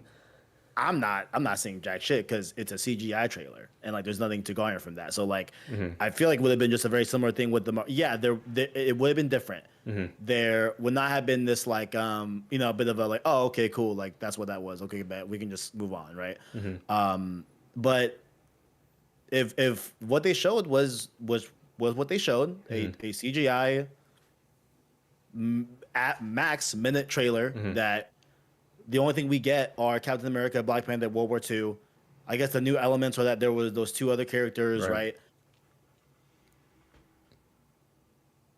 You know, like I don't think it's gonna be like night and day different. You know, like really, because like what we have to work off of is very minimal, Mm-hmm. very small. You know, so I don't know. Again, maybe I'm a dickhead. That's fine No. and dandy. I don't know. Like, you know what I'm saying? Like, I- maybe I, I- am, but like, like, I mean, I think like, it's it is what it is. at the end of it all, I think it is more just like there are different levels to people who have different understandings about how like these lead ups work and leaks. I think at the like bare minimum, the purpose of leaks is to capitalize on those people, and I think Okay.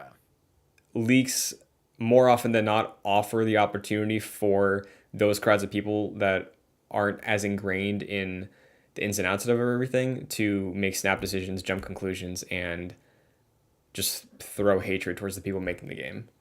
I think is the way that like I view it all, like across the board. I think, yeah, I mean, like, Mm-hmm. I find it hard to believe, like, if you think, like, that's, like, that, how do I put this? Like, you don't think that's, like, the only intent for leaks, right? What to like capitalize on just clicks?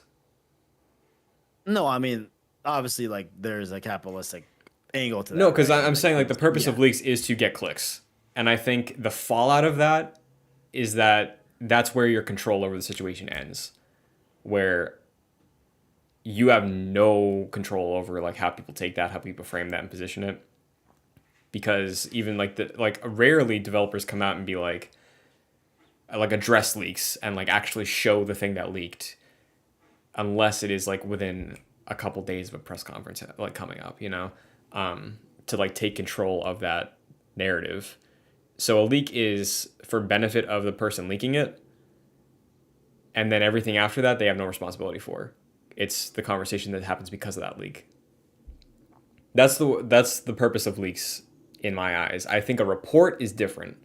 Like a report of like this is a story about a human thing at a studio or a developer or anything like that. And within that, it's like here's a thing that was at the center of this story. Like going back again to that part one at the center of that Sony Studios thing.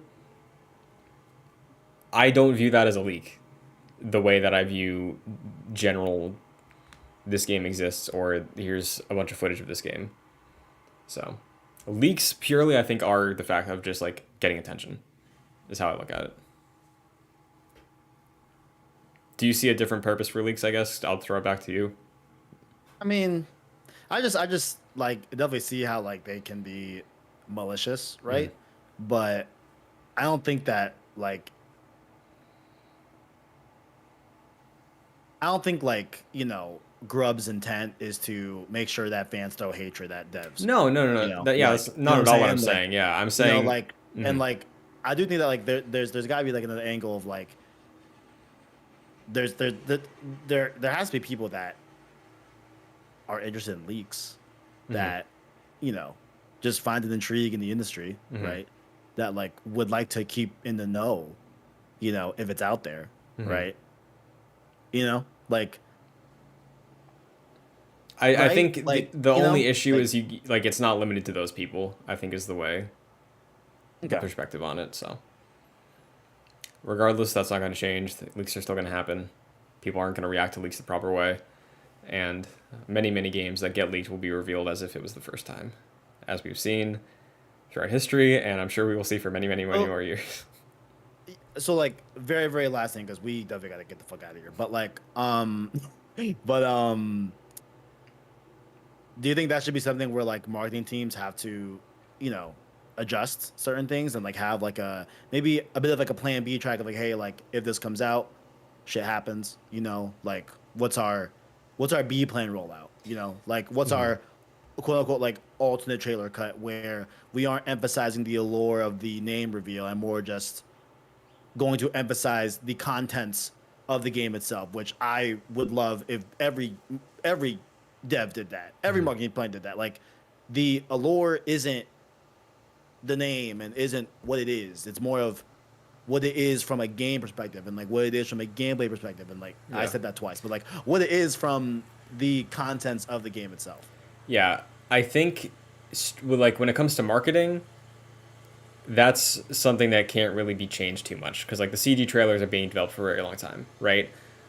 Ideally, I think a good fix to this would be if a game gets leaked. Like I texted you and Jack this, like I was really wondering what Rockstar would do to respond to this because this, like they're very protective of what they show and when they show it.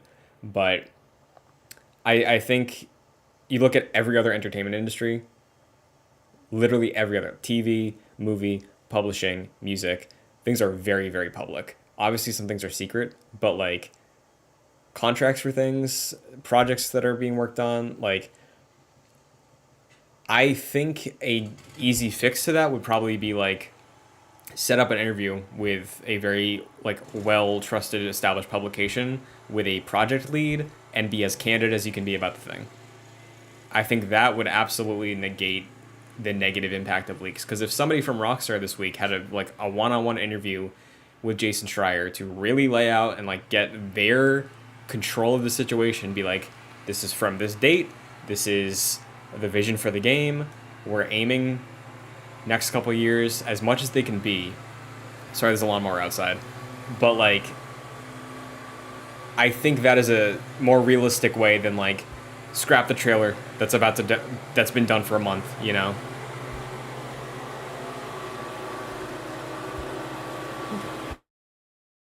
Okay.